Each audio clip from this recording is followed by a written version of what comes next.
Hey guys, welcome back to my channel Rewind That. It's your girl Miss K.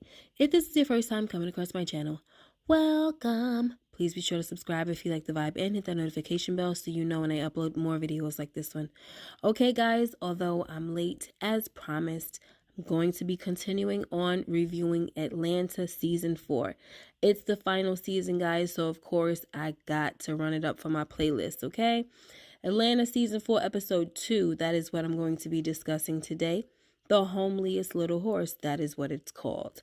All right, guys. So this episode started out with a strange white woman. Okay, so I thought it was going to be one of those standalone episodes, but we see Earn in the next scene. So I was glad about that, okay, because I wasn't sure if I had any patience for some standalone episode. Just saying.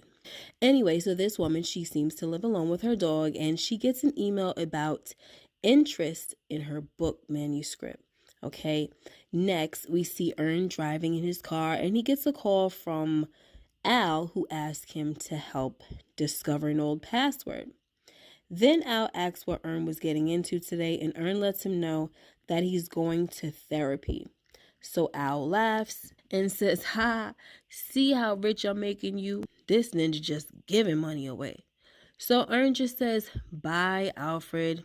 And I'm pretty glad that Earn didn't let that affect him because, listen, guys, Black people need to get away from that taboo of going to therapy. You know what I'm saying? Because folks need to talk about their issues, okay? Instead of offing themselves, all right? Let's just be real. Anyway, Earn gets to therapy and his therapist tells him that he has to disconnect from his cell phone in order to have a productive session. So the therapist gets up and takes Earn's phone from him, and this prompts Earn to put his phone in his pocket. It was a little funny to me, though, I'm not gonna lie. Kind of had to treat him like a little kid, you know. Anyway, so then the therapist asks Earn what his doctor said during his last visit. Earn says that he has been having these chest pains and pain going down the left side of his arm. But the doctor doesn't believe him, right? And says that he's healthy and thinks he's lying, according to Earn. So the therapist asks Earn if he has a reason to think the doctors don't believe him. So Earn says if they did it to Kim Porter, they do it to me. And I was like, oh snap, shots fired. And you know I'm definitely going to leave that one alone, guys. Anyway, Earn tells the therapist that he had to get a second opinion, and this doctor has him walking around with a Holter monitor on, okay?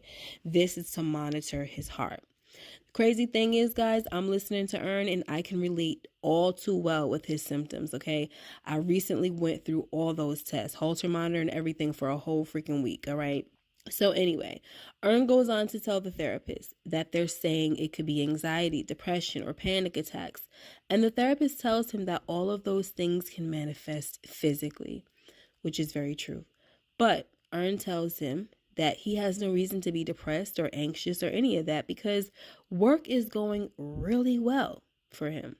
So the therapist says, "How are things at home?" And this must have caught Earn off guard because that's when Earn hesitantly says, "Good," as if he's unsure, right? We also find out that Earn got a job offer out of state in LA, but he hasn't told Van yet. So the therapist says, "Are you worried about the distance this job will put between you and Lottie if Van doesn't want to go?" So you can see that this question is a source of stress for Earn because he starts rubbing on his chest as he tells the therapist that he believes that this is the time where Lottie needs him more than ever. So yes, if I'm being honest, it does bother me, okay? And this is when he asks the therapist if he could lay down.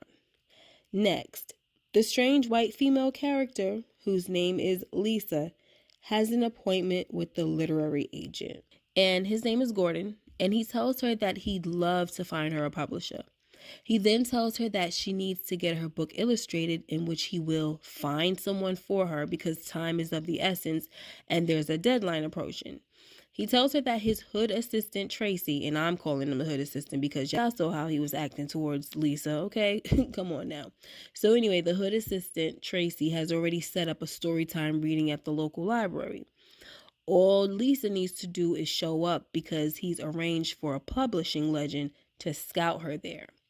So next we get back to Earn at therapy, And we get to the root of some anger and trauma caused by an incident at Princeton College, okay? We find out that he was friends with a white girl named Sasha. Well, at least he thought they was friends, okay? Anyway, he brought a suit for a job interview and he told Sasha about it because he was very excited. So while he was in the computer lab, his crush comes and asks him to go to a party with her. And of course he says yes, right? Because that's his crush.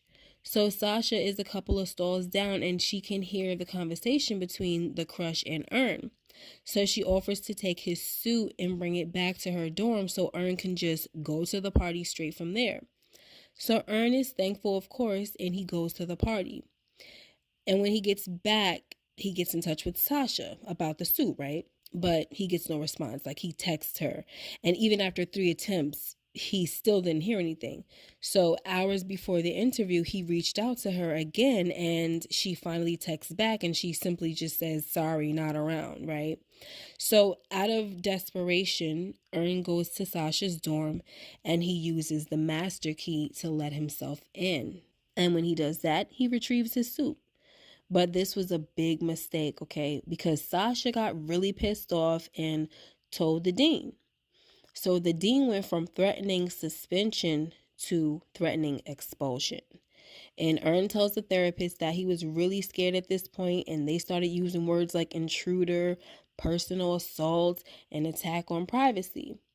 Ern says that he apologized a dozen times, but no one cared, and as far as he felt they looked at him was that he was the big black gorilla who went into this Becky's room and destroyed her things, So this was a really sad story to me, guys, because Ern reveals that he was hurt because he trusted Sasha, and it's even more messed up because she gave him the master key. You know what I'm saying? Now, I'm not sure what was up with Sasha, but at first I thought she was trying to sabotage Ern getting his job.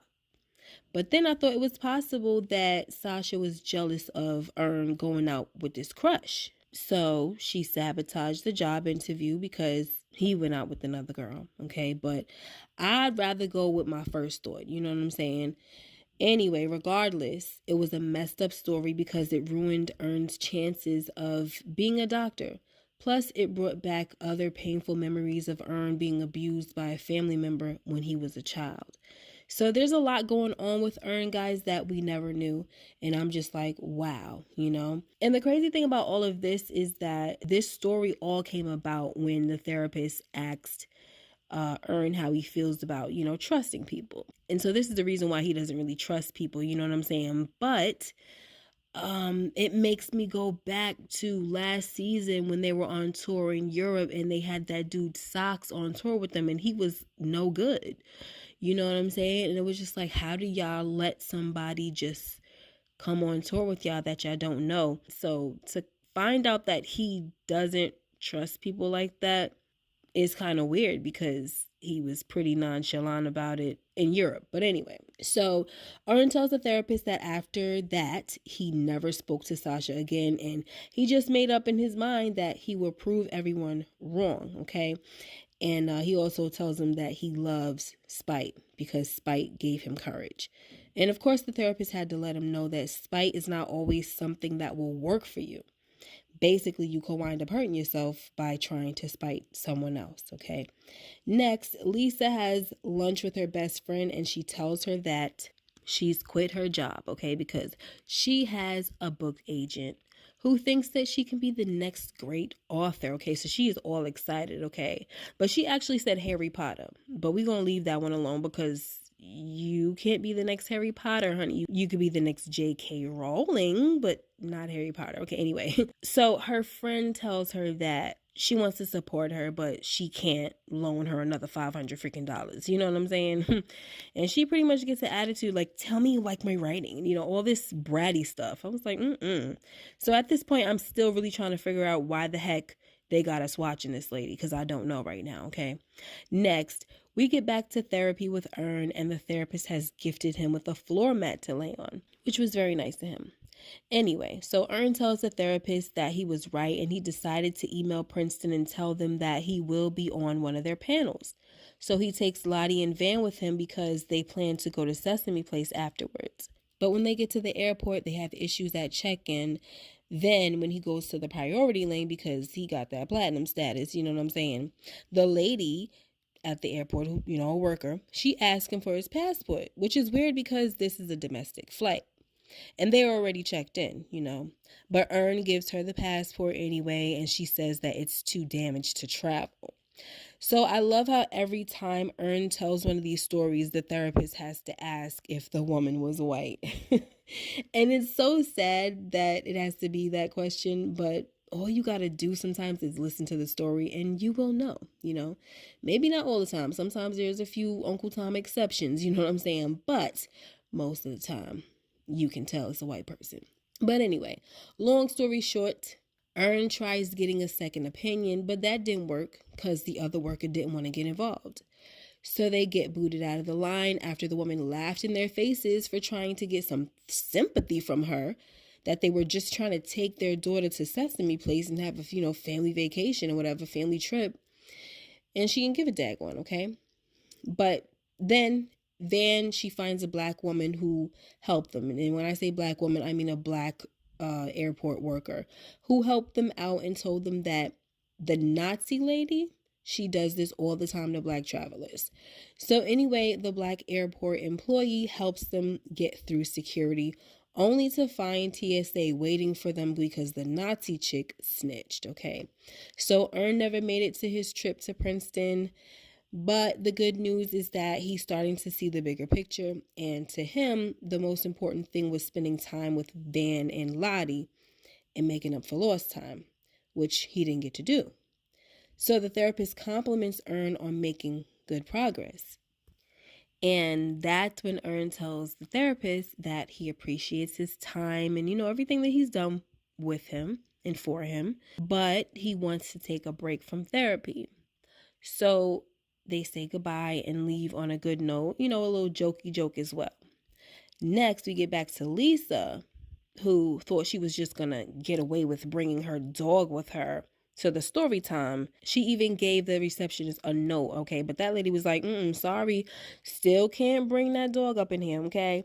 And that's when Lisa says, I work at the airport and this letter is legally FAA approved. And when she said that, I was like, oh, snap. This is the freaking Nazi airport worker, guys. Wow. So now we get to see just a touch of her medicine shoved down her throat because the receptionist was like, well, you still can't bring that dog up in here, okay?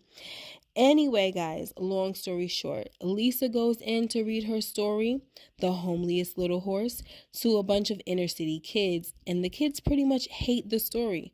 And it was an epic fail, okay? This sends Lisa back to her car crying and humiliated. But no one cares because she got what she deserved, okay, guys? We find out that this whole thing was staged by Ern down to the very first email, all right? Everybody was a freaking actor hired by Ern, and he caught the whole thing on camera. And he found it hilarious, okay? Like, yes, sweet revenge. And I wasn't mad at it. But Al and Darius didn't agree with what Ern did. And sure, it probably wasn't right. You know what I'm saying? But it was karma. And that's why you got to be careful how you treat folks. And child, Ern even made sure she got a little ghetto fabulous hairstyle, honey. It was... It's just hilarious because it's almost like he made her come into his world, you know what I'm saying, and just get rejected. But anyway, Ern was saying that he thinks Lisa might be in debt now. But to me, that part is her fault because nobody told her to be a fool and quit her job, you know. Now, the weird thing about Lisa to me, guys, is that she was known as the Nazi chick at work. But at home, she was acting like she wanted some action from her black EMT neighbor, okay? She was all watching him from the window and stuff like that because I guess their little apartments are across from each other so she could see him changing and taking off his shirt from the window. Looked like she definitely wanted a piece, okay? But anyway, she was still terrible. But it seems that Ern's satisfaction was very short-lived and he realized that he might have to go back to freaking therapy, okay? And that is how the episode ended, guys. Let me know what you guys thought about this episode. I know y'all probably watched it weeks ago, but still, let me know. Make sure you like, comment, and subscribe if you haven't already, and hit that notification bell so you know when I upload more videos like this one. Until next time, you guys take care and be blessed, and I'll see you in the next video. Bye-bye.